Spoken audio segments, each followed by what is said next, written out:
Me llamo Táciro. La vida de nuestro pueblo cambió hace años desde que llegaron ellos. No sabemos por cuánto tiempo nuestro ánimo aguantará, pero lo cierto es que ya se cuentan por decenas las almas de aquellos jóvenes que descienden a las profundidades. ¿Hasta cuándo, Airón? ¿Cuántas ofrendas precisas, Dios del inframundo, para saciar tus deseos? ¿Será finalmente necesario postrarnos a sus legiones?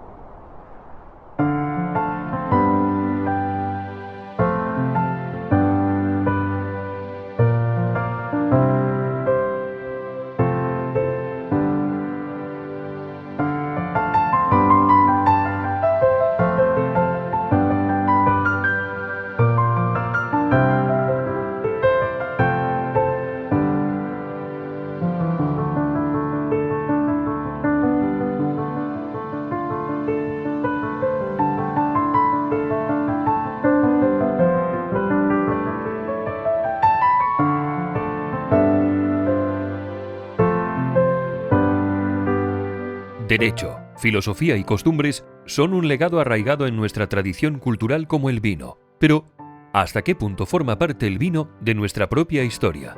Descorchamos un misterioso vino que nos llevará a emprender un interesante viaje. Es el vino del tiempo, un elixir ancestral que, durante milenios, ha seducido los sentidos de culturas y generaciones que lo prueban, reflejando la evolución del vino de la Mancha en su pasado más remoto.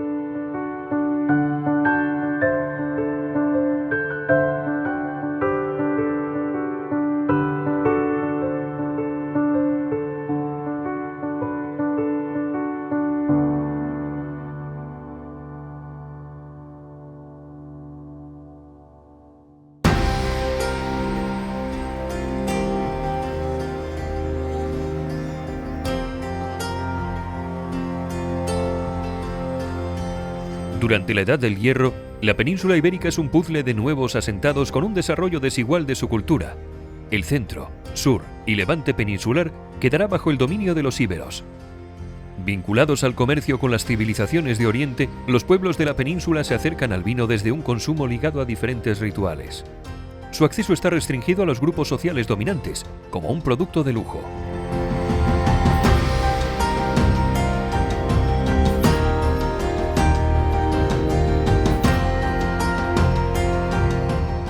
Aquí en la meseta, estas poblaciones que nosotros llamamos oretanas ya conocían este producto y ya lo consumían habitualmente. Sí que es cierto que hay un tipo de consumo que podríamos denominar pues, principesco, si me permiten la expresión, sobre todo en los inicios, ¿no? En ese momento orientalizante y en la formación y génesis de la cultura ibérica. Al principio es un producto restringido a un número de personas muy determinado y para unas actividades muy determinadas. Diversos tipos de rituales en todas sus variantes, rituales de comensalía, rituales etarios, etcétera, etcétera. También tiene mucho que ver con el mundo ritual, con el mundo funerario y con el mundo incluso pues, del sancionamiento de pactos comerciales en esos famosos templos orientales.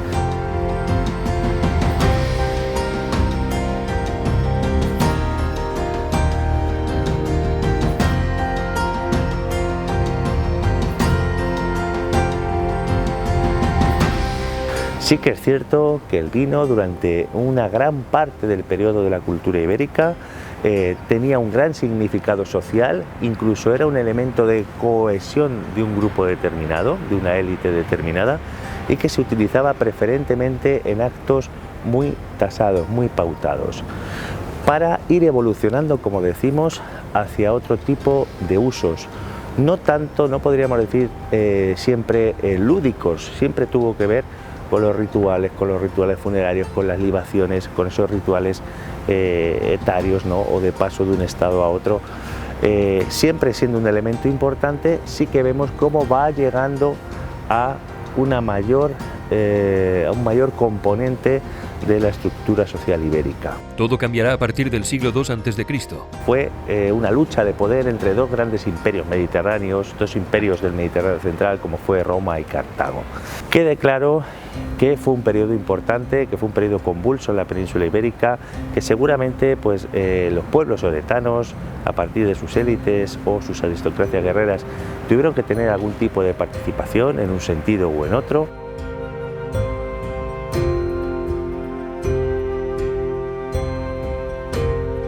Tras las guerras púnicas, la definitiva victoria sobre Cartago deja libre el camino a las legiones romanas para su paulatina conquista. Sometida, la península ibérica quedará dividida en provincias e incorporada a la República de Roma. Hispania no tardará en convertirse en reclamo, jugando un papel protagonista por su interés estratégico, su poder y la riqueza de sus recursos. El poder de Roma se iba asentando en la península ibérica de una manera ya insoslayable y de una manera efectiva. Habría enfrentamientos en algunos lugares en particular, por supuesto, habría pactos, habría alianzas, ¿no? Y se establecerían seguramente pues, entre estas aristocracias íberas y los grandes poderes romanos. Pero digamos que la función y el impacto en cada uno de los territorios fue diversa, debido al carácter propio de esta conquista. La Mancha se vertebra con la incorporación a las diferentes rutas de paso que atraviesan la península. Desde Emérita Augusta por el oeste o la propia costa levantina emergen distintas vías que atraviesan la llanura manchega. La más conocida en las fuentes es la vía Laminia, eje fundamental de comunicaciones que a la postre uniría Toletum.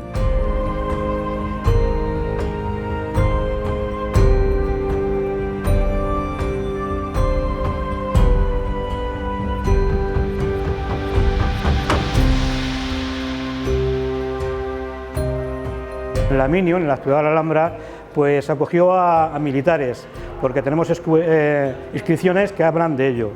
Concretamente, un general romano, en este caso es un tribuno militar de la Legión Séptima, y fue también prefecto de la corte segunda de los que iban a caballo en la Galia. Quiere decir que participó, porque la Legión Séptima estuvo asentada en Dacia, y fue en una zona donde hubo mucho conflicto, y realmente pues este tribuno militar laminitano pues tuvo al mando todas sus tropas de la Legión Séptima. Se llamaba Publio Licinio Máximo. Tuvo también otro hermano que también fue tribuno militar de la Legión 12, que se llamaba Publio Licinio Liciniano. Su padre se llamaba Publio, eran hijos de Publio. Y bueno, pues concretamente el apellido Licinio viene de una familia importante de Saetavis, de la zona del este de la Hispania, una ciudad romana que hubo asentada ahí, y que eran comerciantes y gente muy pudiente en la época romana de esta cultura.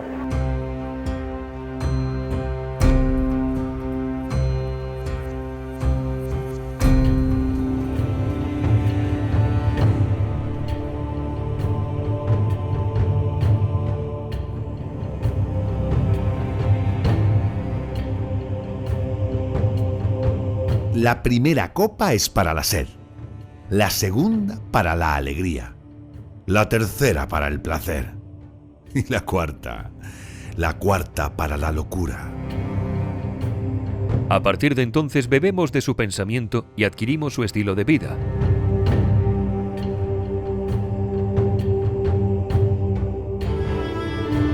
El Lararium, digamos que era una capilla que se instalaba a las entradas de las casas, de las viviendas. Eran profusamente decoradas y con elementos de los dioses. En este caso estamos hablando de Lares y Penates. En la parte delantera se colocaban las ofrendas, como puede ser una naveta que servía para contener el incienso, un quemador de incienso con el carbón, el vino, obviamente, era una parte fundamental. Toda la industria vitivinícola romana giraba en torno a las villas donde se instalaban, y una lucerna para iluminar, en este caso, a los dioses. El vino pasa a formar parte de los momentos de ocio y placer, asociado a la gastronomía y encuentros sociales. Su valor cultural se incorpora ahora a la propia idiosincrasia de los pueblos ligados al Mediterráneo. Cereal, vid y olivo. Es la génesis de la llamada dieta mediterránea.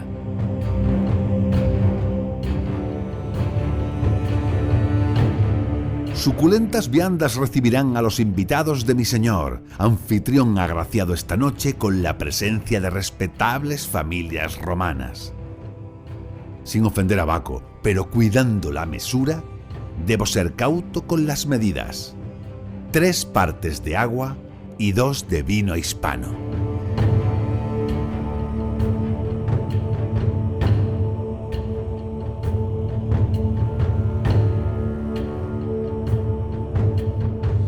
En esa época, hace 2000 años, lógicamente no tenían conservantes como ahora, y el vino se les avinagraba, el vino acre, que es el vinagre.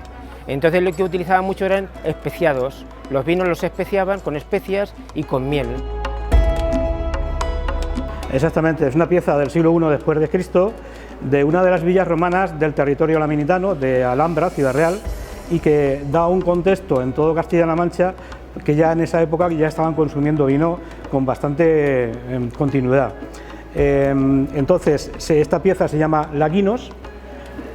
Su función es pues para servir el vino y para decantarlo también, como los actuales decantadores. Echaban el vino, vertían el vino aquí y tiene una función perfectamente de decantar el vino para que cogiese unos ambientes naturales de su elaboración de este vino. Es el legado gastronómico y cultural dejado en la Hispania romana durante centurias.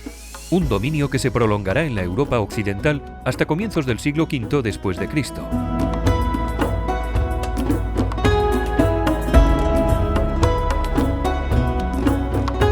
Con la llegada de los pueblos bárbaros y la caída de Roma, desaparecen las estructuras del Estado romano.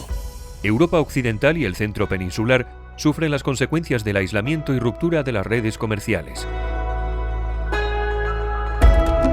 Y si a ello le sumamos pues la ruralización de la sociedad y de la economía, que es propia del momento, la ciudad pues pierde peso, el comercio pues también languidece, tenemos que concluir que en el fondo pues esa producción y ese consumo del vino se está concentrando fundamentalmente en esas grandes villas aristocráticas, pero también, por ejemplo, en los monasterios, ¿no? Hay un dato muy interesante que nos habla de ello, pues las reglas, la regla de San Fructuoso, la regla de común, donde se mencionan, por ejemplo, prácticas ganaderas como algo bastante habitual y también se hace mención a ese cultivo de la vid, ¿no? Como algo pues propio, como decíamos antes, de la cultura mediterránea.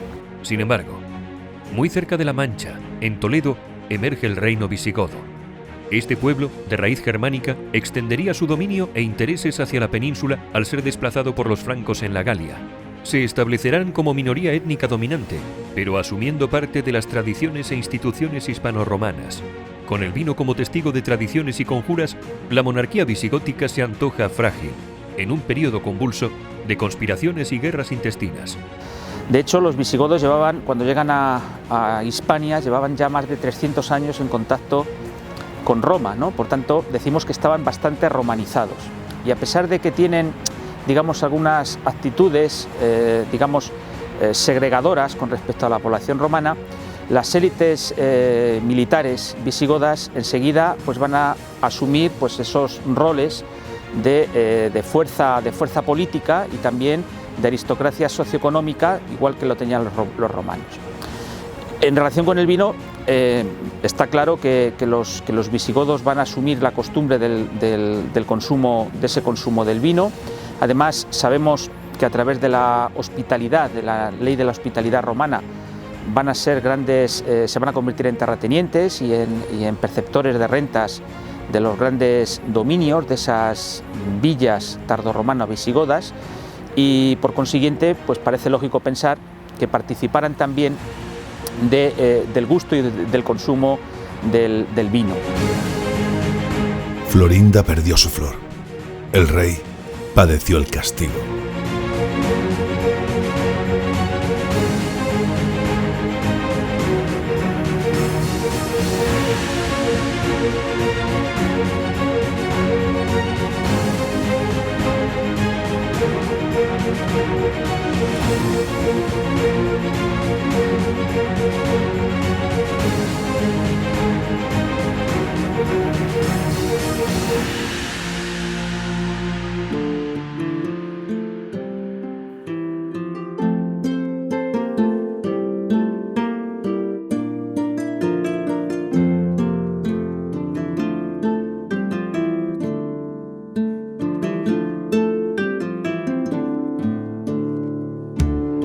Miedo, recelo y tradición se respiran en la corte visigoda de Toledo. Supuestamente mancillado en el honor de su hija, el conde Julián no perdonará la afrenta del rey Rodrigo. Tomará contacto con los partidarios del fallecido rey Witiza y las huestes de la nueva religión mahometana. Nuevos aires de conquista provienen del norte de África. La historia está a punto de dar un vuelco en la península ibérica.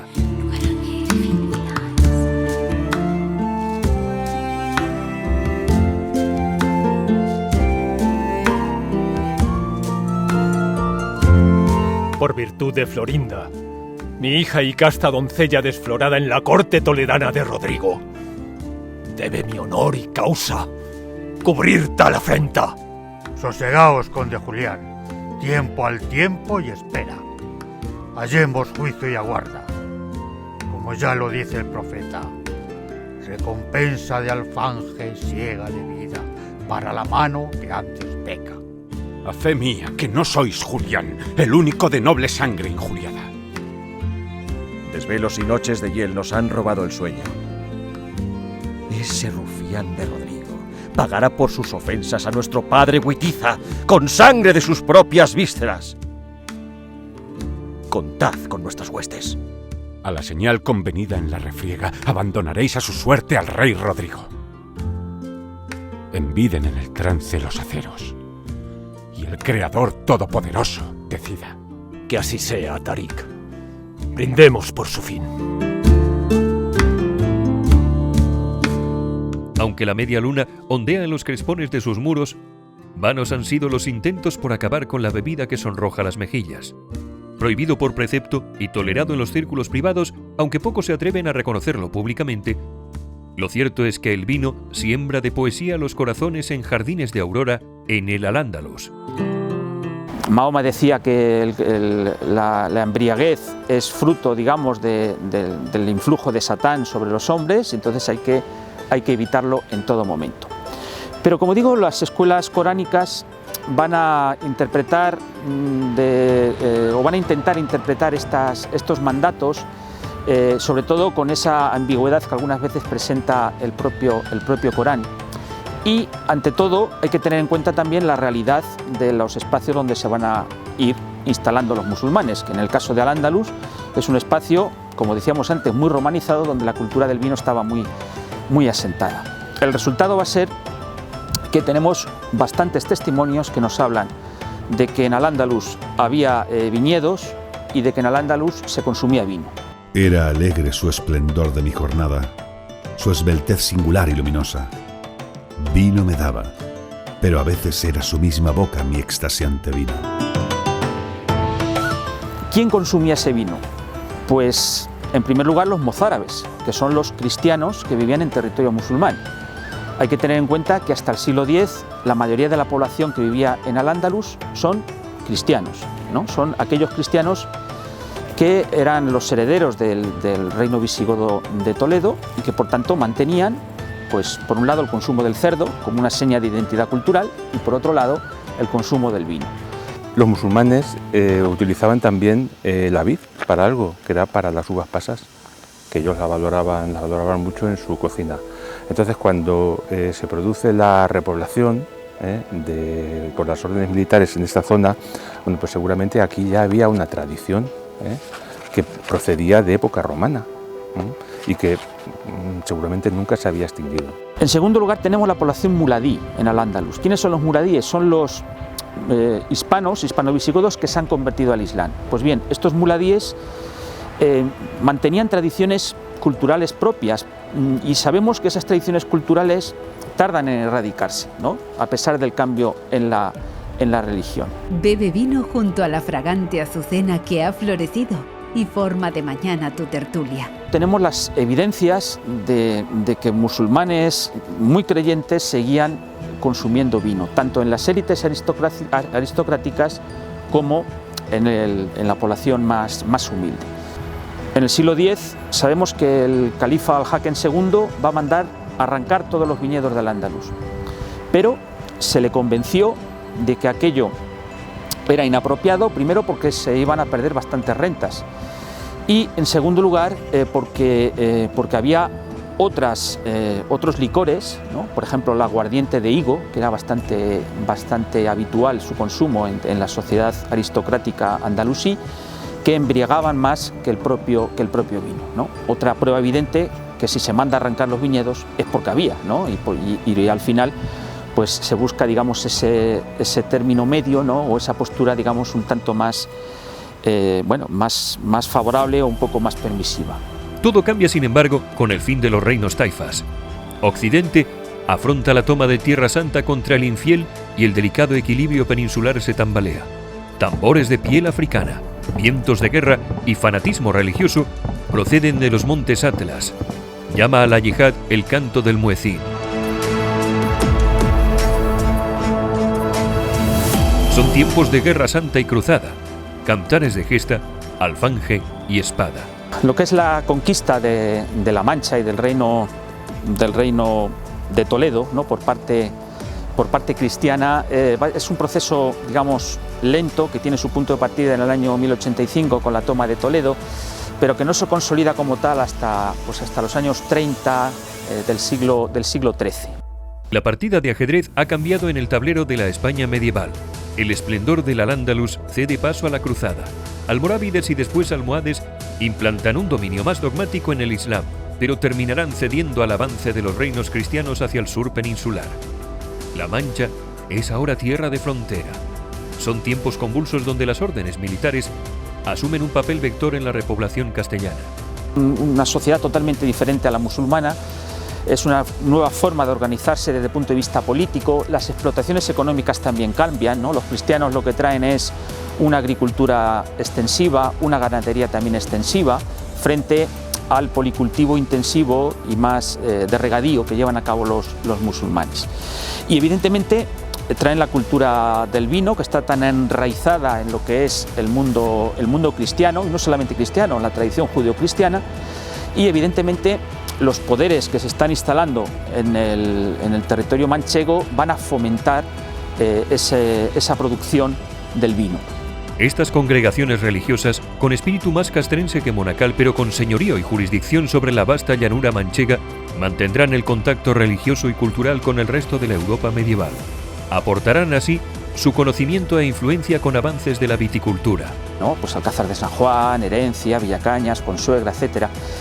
En esta zona tenemos una colección de cartas Puebla del siglo XIII, de mediados del siglo XIII, excepcional, donde se menciona que a los pobladores que lleguen, a los pobladores cristianos del norte que lleguen a repoblar estos lugares, que muchos de ellos son nuevos, se les van a entregar pues una serie de tierras, ¿no? unas yugadas de tierra, sobre todo de cereal, pero también se habla de la entrega de aranzadas de viña que debían plantar, con la particularidad de que quien cultivara esas viñas iban a tener exenciones fiscales durante un determinado periodo de tiempo. Es decir, se está fomentando el cultivo de la vid para esas poblaciones que están llegando y se está repoblando este lugar.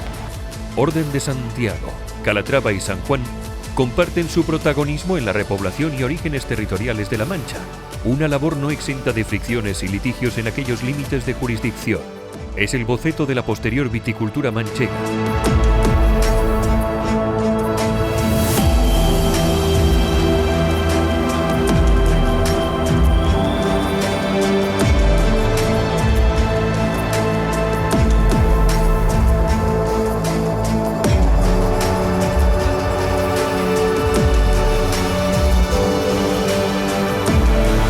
En una época en la cual el vino era omnipresente tanto en lo que serían las clases más populares como las clases más opulentas, los concejos, a través de los llamados guardas del vino, lo que hacían era vigilar que no entrara vino foráneo, es decir, vino de fuera de los términos de la villa, pues para favorecer un poco esas producciones locales, para evitar los fraudes, ¿no? Tenemos testimonios en Toledo muy bonitos que nos hablan de cómo el vino se mezclaba con otros vinos quizás de menor calidad, etcétera, etcétera, aun sabiendo que el vino en la Edad Media se consumía muchas veces mezclado, ¿no? Mezclado con agua o mezclado con miel o con otras sustancias, ¿no? Se regulaban las tabernas, que eran los sitios donde se vendía vino, y muchas veces se vendía vino y también se consumía allí mismo. Pues las órdenes militares apostaron por el vino y fueron muy celosas siempre de lo que se cultivaba en sus tierras. Para ellos fue muy importante que en los fueros, en las cartas pueblas, apareciesen la figura de la vid, ya que las propias órdenes proporcionarían sarmientos para que se cultivaran vid en nuestra tierra, pero también prohibiría la importación de mostos de otras zonas a nuestros propios pueblos, porque su intención no solamente era el autoconsumo, sino también que se llevara el vino que se producía en La Mancha a las grandes capitales de España.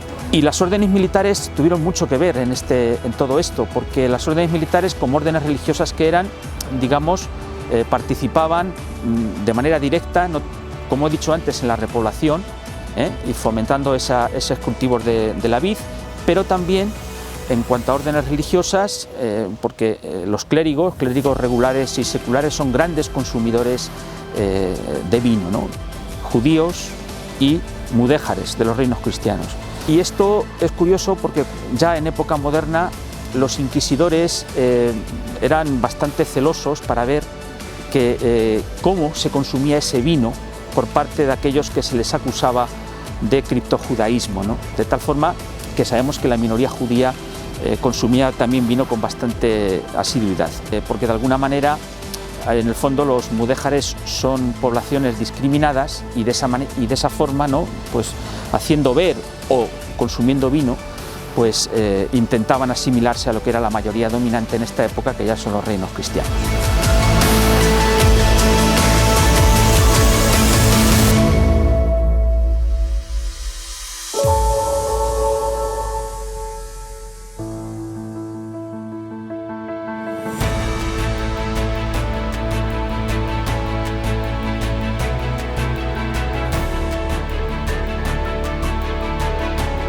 No veo aquí, hermanos, motivo de mayor disputa. Sea de común acuerdo el aprovechamiento en las tierras limítrofes para pasto y monte, caza y leña, así como el libre paso de ganado. Bien decís, hermano, pero mi juicio no alcanza a discernir las tierras de vid aledaña a la que llaman Villaajos, que por jurisdicción y derecho son de Santiago, y fueron arrebatadas a Miramamolín y a la Media Luna, en las Navas. Cierto es, y por ello es menester reconocer las enseñanzas de nuestro muy señor abad, Raimundo de Fitero. No olvidemos cómo llamaran los maometanos a estas tierras, la Seca. Aún con modestia, a nuestra orden de Calatrava le debemos agradecer en La Mancha mejoras en lazada, variedad y cultivo de la vid. Fruto de la vid, sangre consagrada de nuestro Señor Jesucristo. Es de justicia alabar los buenos vinos que riegan esta tierra de frontera frente al infiel sarraceno. Pero han de saber que aquellas uvas pisadas están dentro de los límites del mojón de Quitrana. Paz y mesura, hermanos en la fe. De Tierra Santa proceden los votos de mi sagrada orden, donde el vino se cuida y se guarda con recato. No dejéis al maligno sembrar cizaña. Bien. Emplazo a rúbrica y juramento para los frailes de San Juan y Santiago. Dispongan unos y otros de la cosecha y del fruto con vendimia alterna. Sea pues. Sea. Por licencia delegada, como maestre de la Orden de Calatrava, doy fe y sello el acuerdo.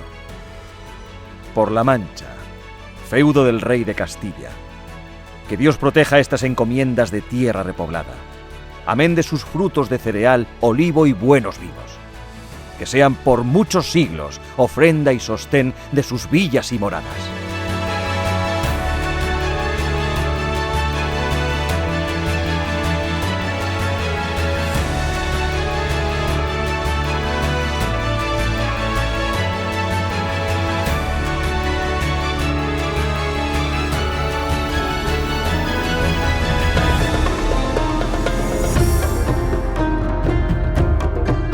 Son los cimientos de la Nueva Castilla, tierra de paso y ventura destinada, en los años posteriores, a las más gallardas hazañas, llanura de soneto, horizonte, rudo invierno y estío.